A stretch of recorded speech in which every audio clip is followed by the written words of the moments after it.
Bismillahirrahmanirrahim. Halibul ummi, meew yaay, le lait maternel, benn mélange la boo xam ni amul benn nourriture artificielle bu ko mën a remplacer. amul meew yaay ngi nii. Halibul ummi huwa xalitun la masila lahu xalaqahu llahu li yakuna masdara ghizain mumtasin li tiflil walidi wa li yazida manaatuhu didal amrad.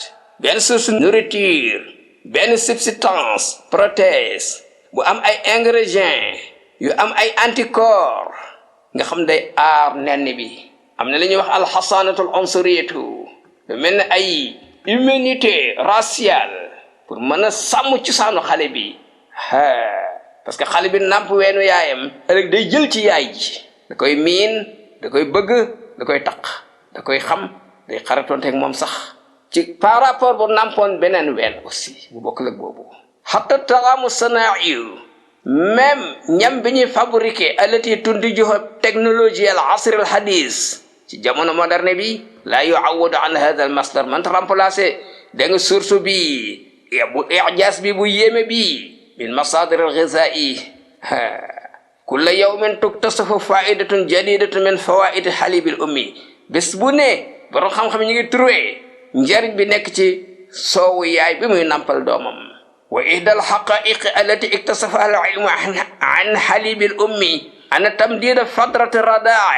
ñu gis ni yaay ji li muy nampal doomam mu diire ila umri sanatin ba àgg ci ñaari at mufidatu lil gaaya, am na njariñ de, te loolu la ñu borom bi santoon.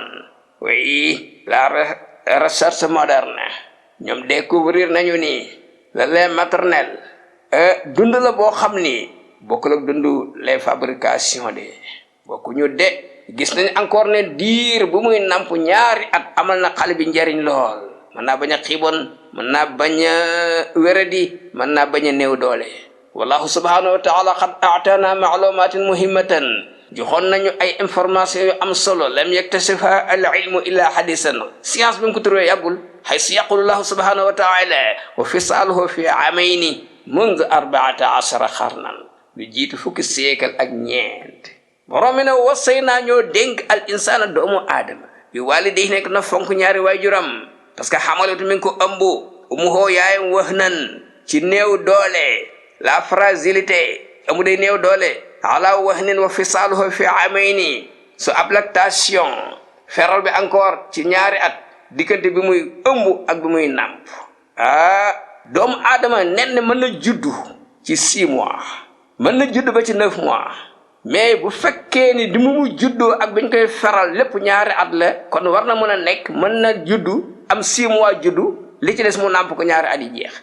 mën na encore am 9 mois wala lu ko manqué daal di juddu ñu nàmpal ko ñaari at ginnaaw bu mu juddoo, loolu lépp du ci yàq dara. lu ñu bañ koy mooy mu passé ñaari at yi. borom mi nee na maa la wutal délai bi pour ñu nàmpal la ko yow. kon an uskur nii yow nee na nag ma sant bi nga màggee ba xamee wali dayka nga sant sa ñaari waajur.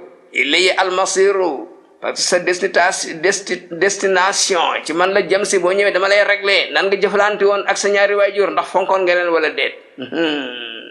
borom bi nee na maa bind meew bi, moo xam meew beneen la wala meewu yaay, surtout meewu yaay. wa inna lakum fil an'ami la ibratan nasqikum ma fi butunihi. nee neen meew maa ko bind ci biir min bayni farsin, ci diggante entraille bi, wa damin, diggante sang deret, labanan, ma bind fi lee meew, xaalisan sa'igan, meew bu pur bu neex ba agréable ci ñu koy naan, moo xam sawu xar la wala sawu nag. borom nee na xéewlu maa leen ko defal, kon na ngeen ma sant. kon ñu ngi koy sant moom borom bi di ko bàkk tabaraka wa taala.